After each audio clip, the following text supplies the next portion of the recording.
à Evo là-bas pour dépenser de l'argent, alors qu'il a manqué le recensement qui aurait pu donner le corps électoral. Alors avec quel corps électoral le président de la République va nous présenter des élections libres et transparentes? Non, je reprécise ce que j'avais dit en 2010 devant vous, mesdames et messieurs de la presse. Le président de la République a fait un grand travail en faisant rentrer tout le monde à Brazzaville, en récompensant tous ceux qui ont fait la guerre. Mais tous ceux qui ont subi les victimes ne sont pas encore pris en compte. Voilà. Le dimanche passé, le dimanche dernier, nous avons diffusé l'intégralité de ce discours. Dans ce discours, vous avez souligné beaucoup de choses. Commençons par la concertation des voix. Pour vous, est-ce un non-lieu? Lieu, c'est une partie de jeu de cartes pour se distribuer, une fois de plus, l'argent public. Mais il y a eu des opposants là-bas aussi. Monsieur, on ne va pas revenir sur la question des opposants. Oui, la question que le PCT a fabriquée, oui. Il y en avait eu les vrais. Ceux qui aiment que ce pays avance n'étaient pas là. C'est-à-dire, je n'ai pas été là-bas, même si M. Mboulou, le ministre de l'Intérieur et de la décentralisation, m'a envoyé une lettre dans laquelle il m'a félicité de ces assises-là, comme s'il voulait montrer à l'opinion internationale que M. Boukadia aussi, malgré le discours qu'il a tenu à Pointe-Noire le 5 décembre 2011, il était à Evo. Et j'entends aussi par ici, mais M. Boukadia réclame un gouvernement d'union nationale, mais est-ce que le pays connaît une situation? Je réajoute ceux qui disent ça. Est-ce que je leur pose la question? Y a-t-il une situation pour avoir provoqué une concertation à Evo? Quelle est la situation qui a poussé qu'ils se retrouvent là-bas? Donc, s'ils me reconnaissent que je ne peux pas demander un gouvernement d'union nationale parce que le pays n'est pas en guerre, moi aussi je leur dis, il n'y avait pas lieu qu'ils convoquent une concertation à Evo parce que le pays n'est pas en guerre. Monsieur Modeste, quel regard avez-vous de l'opposition congolaise? J'ai toujours dit, il y a eu une opposition congolaise ici en 1992, quand les élections engagées par le Premier ministre André Milongo étaient des élections, comme le veut le président de la République, libres et transparentes. À ce moment-là, il y avait une majorité qui était incarnée par l'UPADS et le PCT, et il y avait une opposition qui était incarnée par le MCDDI. Pour vous, il n'y a plus d'opposition? Parce qu'il y a eu la guerre. Et quand il y a eu la guerre, on n'a pas fait des élections de manière transparente. Donc il ne peut pas y avoir des élections, il ne peut pas y avoir une opposition. Il y a des contestations, il y a des contestateurs, oui, mais il n'y a pas d'opposition. De plus, vous êtes un opposant. Je suis de l'autre politique. Je ne cautionne pas la politique du gouvernement qui rend le peuple congolais esclave. D'accord. Monsieur Modeste Boukadia, dans votre discours de la fois dernière, vous parliez des accords du 20 octobre 1997 à 14 h pile en France. Pouvez-vous nous parler de ces accords-là? Oui, écoutez, j'ai déjà dit à Pointe-Noire, même lors de déjeuner de presse. Il s'agit concrètement de quoi? De quel accord? Mais allez demander M. Mathias Nzon et M. Rodolphe Adada qui ont signé pour le compte du président de la République, M. Denis Sassou Nguesso, le 20 octobre 1997 à 14h30 à l'école militaire dans le 7e arrondissement de Paris. Monsieur Mathias aujourd'hui est opposant. Mais allez lui demander pourquoi il est opposant. C'est lui qui a incarné la politique financière du président de la République. Quand il y a eu, non seulement c'est lui qui a signé pour que le président de la République, M. Denis Sassou, qui ne voulait pas être président, c'est lui qui a signé pour que M. Denis Sassou Nguesso, à l'issue de la guerre, devienne président. Et c'est lui qui a incarné la politique financière, économique et budgétaire de ce pays. Le président de la République l'a nommé lorsqu'il n'a plus été ministre des Finances et de l'Économie, l'a nommé à la Banque centrale des États de l'Afrique centrale. Et aujourd'hui, vous me dites qu'il est opposant. Moi, je pense que c'est une manœuvre dilatoire pour dire, écoutez, M. Boukadia, les accords que nous avons signés ne peuvent pas être dits parce que moi aussi, on m'a écarté. Non, non, non, non. Non. Nous aurons une opposition lorsque nous aurons de manière libre et transparente les élections voulues par le président de la République telles qu'il les a annoncées dans ses vœux. Alors vous restez avec nous, Monsieur Modeste Boukadia. Poursuivons ce journal. 4 présumés braqueurs de différents établissements commerciaux au sud de Brazzaville sont tombés dans les mailles de la police. La reconstitution des faits sur le terrain a eu lieu mercredi. C'est Jean-François Ndengue, directeur général de la police, qui a mené cette opération. Nuvette Toba. Âgés entre 23 et 41 ans,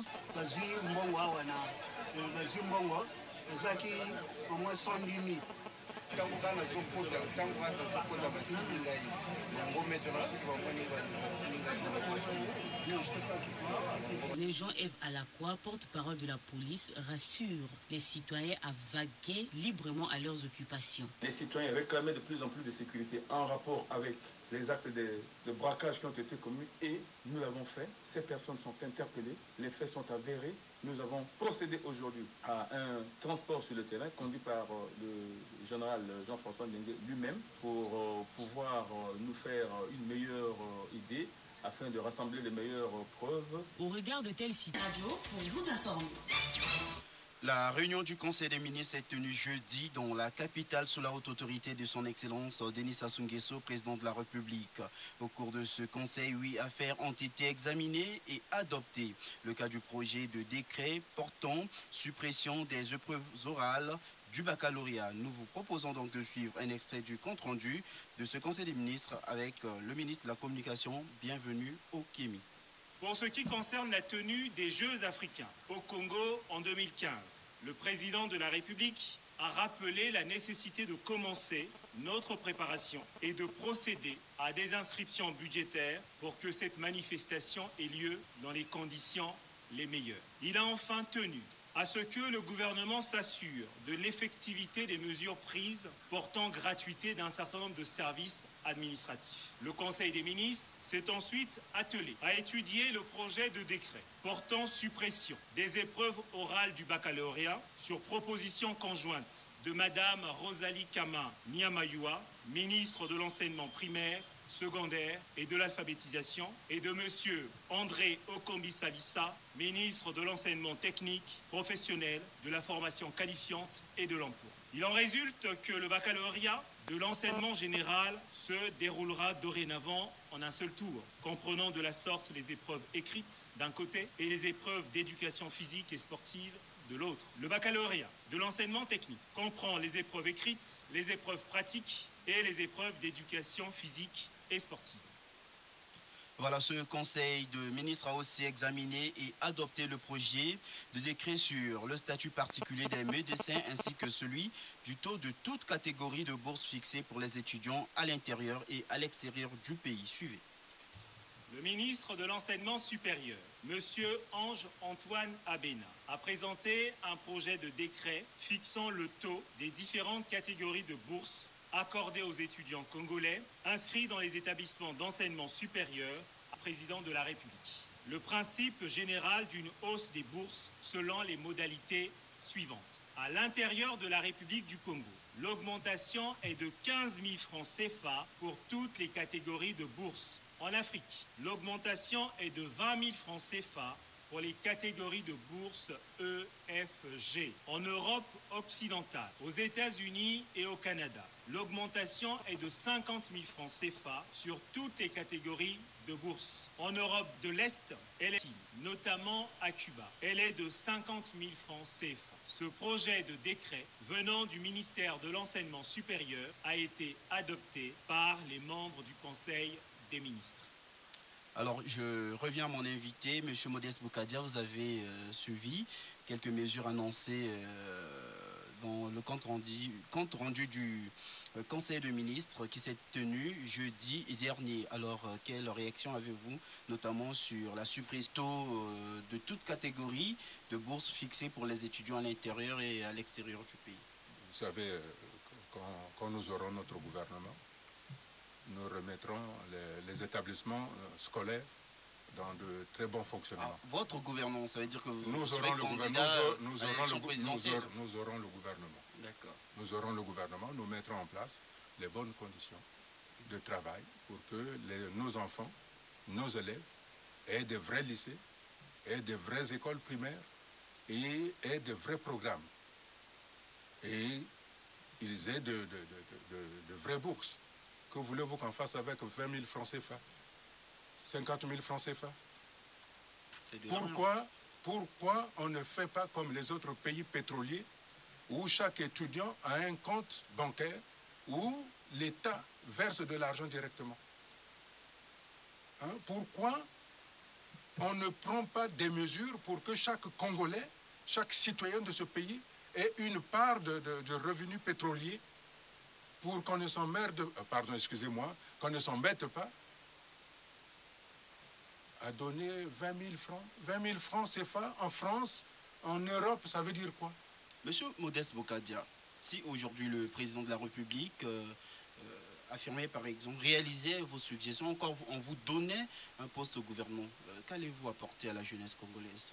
Écoutez, non seulement je ne cherche pas un poste, il faut qu'on s'entende bien. Il ne faut pas qu'on dise, oh voilà, je suis un aigri. Non, je ne cherche pas un poste. Je souhaite que le président... Vous souhaitez travailler ensemble avec le président? Je souhaite que le président de la République nous amène dans son rêve, celui de la paix, du travail avec revenu.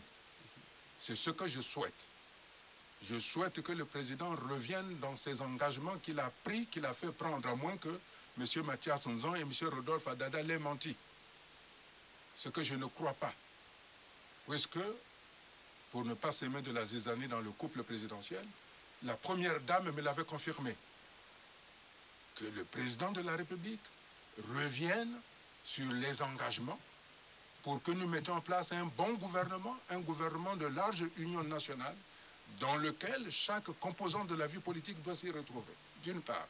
Et d'autre part, je souhaite que M. Mboulou réalise le vœu du président de la République, à savoir des élections libres et transparentes, les élections législatives. C'est ce que je veux. Je ne souhaite pas que le ministre de l'Intérieur et de la décentralisation fasse pourrir la situation. C'est pas bon, ça sent mauvais. Monsieur Modeste, vous vous rappelez de ce que vous avez dit dernièrement à l'issue du déjeuner de presse que vous avez organisé. Vous devriez réhabiliter le barrage du Djoué. Alors, absolument. Vous voulez le faire seul ou avec le gouvernement? En fait, vous voyez la capitale n'a pas de courant. Peut-être une partie a du courant, mais là où je suis, à Mansimo, je n'ai pas de courant. Je n'ai pas de courant. Et j'ai demandé à mes amis, à mes partenaires, que je n'ai pas de courant et il y a un barrage là-bas. Vous avez beaucoup d'argent pour réhabiliter ça? Ce n'est pas que j'ai beaucoup d'argent. Le président de la République en a beaucoup plus que moi. S'il le souhaite, il peut le faire. Bon. Et je leur ai dit, je n'ai pas de courant. Et ils m'ont dit, quel est le devis? J'ai écrit à l'entreprise ETDE en leur demandant de m'envoyer un devis. Et j'ai envoyé mes conseillers en économie pour voir avec le ministère de l'Énergie ce que l'on pouvait faire. Et c'est là où, à l'époque, c'était M. Ipua qui était là-bas, qui avait dit qu'ils avaient des difficultés. J'en ai parlé à mes partenaires qui ont dit, OK, nous pouvons le faire. Pourquoi je peux le faire? Parce que, justement, il y a une certaine crédibilité. Si le gouvernement n'a pas réussi à avoir la somme nécessaire qui aurait pu réhabiliter ce barrage du Djoué. Si le conseil d'administration de la Banque des États de l'Afrique centrale a refusé, c'est qu'il considère, le conseil d'administration de la Banque des États de l'Afrique centrale considère que ce gouvernement n'est pas crédible. Donc, ensemble, il faut dire que M. Modeste Bokadia va procéder à la réhabilitation. J'ai des partenaires avec lesquels, lorsque nous aurons notre gouvernement, nous allons réhabiliter le barrage de Djoué pour que Brazzaville ait du courant. Voilà une information. Passons à autre chose à présent. La mesure interdisant l'utilisation et la commercialisation des sacs plastiques est entrée en vigueur depuis vendredi 20 janvier. Pour se rendre compte de l'effectivité de cette mesure sur le terrain, Marie-France Mabundou a fait la ronde de quelques marchés de la capitale. Voici notre reportage. C'est aujourd'hui le jour J où tous les utilisateurs du sachet doivent oublier son existence selon la mesure annoncée par le gouvernement. Dans les marchés, les vendeurs utilisent le carton pour emballer leurs produits tels que les habits, chaussures, poissons de mer pour ne citer que cela. Les consommateurs, quant à eux, les ménagères en particulier, sont revenus aux vieilles traditions en utilisant le panier pour faire les courses. Au moment où je parle, la mesure est la bienvenue du fait que les sachets polluent le marché. Mais d'une part aussi, il y a des conséquences. Ils n'ont pas prévu l'autre là. Le manque de l'autre là, comment on appelle ça, les mesures d'accompagnement. Cette mesure, bien que salvatrice, ne fait pas toujours l'unanimité. Quelques sceptiques expliquent. N'oubliez pas, madame, qu'on est en train de résoudre un problème et on en crée un autre. Il y a un problème net. Il va falloir des mesures d'accompagnement. Il y a un problème net. Le manque d'eau potable disponible pour la population. Les paniers, même s'ils existent, ce n'est pas à la portée de tout le monde. Le sachet coûte 25 francs. Le panier coûte 3 000. Vous rendez-vous compte, madame? Pour nous, les commerçants, ça ne nous rend pas service.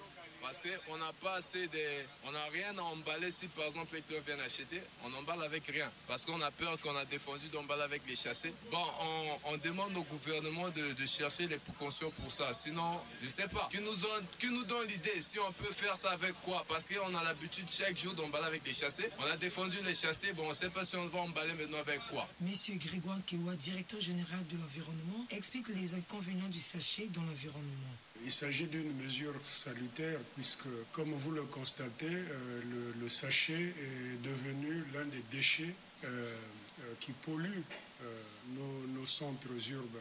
Il faudrait également dire que le sachet a une longue vie.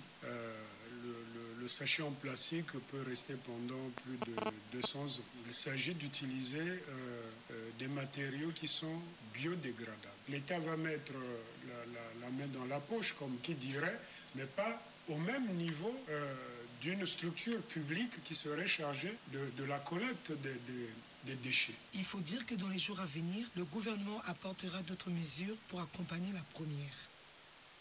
Voilà, Monsieur Modeste Boukadia, vous avez un commentaire sur ce élément? Oui, naturellement, oui. D'abord, je me félicite que cette mesure ait été prise. Mais je suis aussi malheureux parce qu'il n'y a pas, comme nous l'avons entendu dans les commentaires, il n'y a pas eu de mesure d'accompagnement.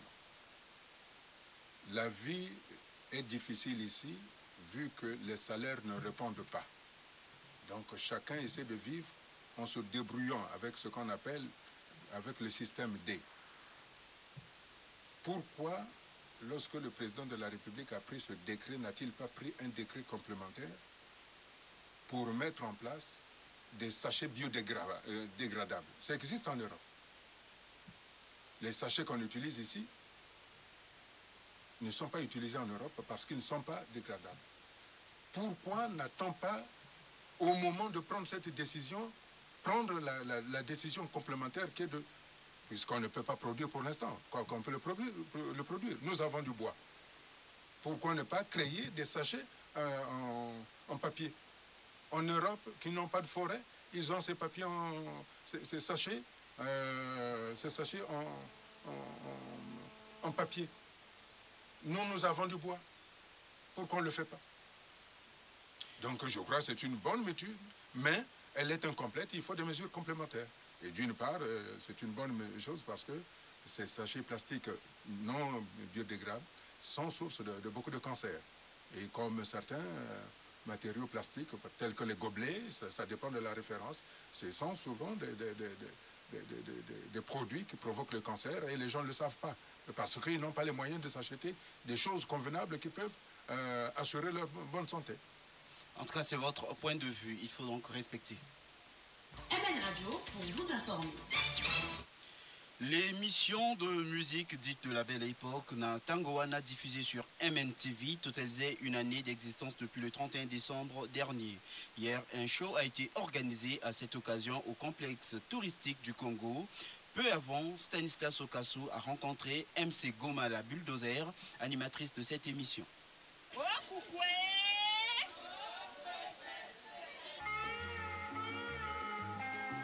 Une bougie de plus. Monsieur Modeste Boukadia, vous aimez de la rumba, vous aussi? Oh oui, et puis ça nous ramène à l'époque, quand nous étions étudiants avec le Mando Negro Kwalakwa, qui était un ensemble d'ailleurs constitué par des étudiants et qui ne fonctionnait que pendant les vacances. Et puis en même temps, ça me fait rêver à l'époque où il y avait une émission aussi qui s'appelait Escala Braza, où il y avait la bonne musique. Voilà, MN Radio et MN TV, c'est pas que la politique, l'économie, c'est aussi la culture. Alors, nous arrivons presque au terme de cette émission, de ce journal magazine, bien sûr. Alors, Monsieur Modeste Bokadia, quelle lecture faites-vous du travail du gouvernement actuel? Écoutez, le travail du gouvernement actuel, s'il travaillait bien, vous comprenez bien que je ne serais pas votre invité. Je redis ceci. Le Congo a traversé beaucoup de choses. Dernièrement, j'étais en RDC, j'étais en Bazangungu, où je suis allé voir les sites où étaient accueillis nos Congolais, nos compatriotes là-bas. Je suis revenu. Je souhaite que ce que nous avons connu vraiment n'advienne plus dans ce pays. Je souhaite au plus profond de moi-même que le président de la République instruise correctement le ministre de l'Intérieur et de la décentralisation. Parce que nous devons aller de l'avant. Ce n'est pas la peine de demander aux Congolais d'aller se réinscrire pour faire... Si le ministre de l'Intérieur dit qu'on va nettoyer les listes, ça veut dire qu'il reconnaît qu'il y a eu des personnes qui ont disparu dans ce pays. Commençons par le commencement, c'est-à-dire un recensement général de la population et de l'habitat. Dans l'intervalle, mettons de côté les élections législatives à venir. Nous allons gouverner par une législature par ordonnance. Alors, le président peut légiférer par voie d'ordonnance dès lors que nous avons un gouvernement d'union nationale. Et c'est ce gouvernement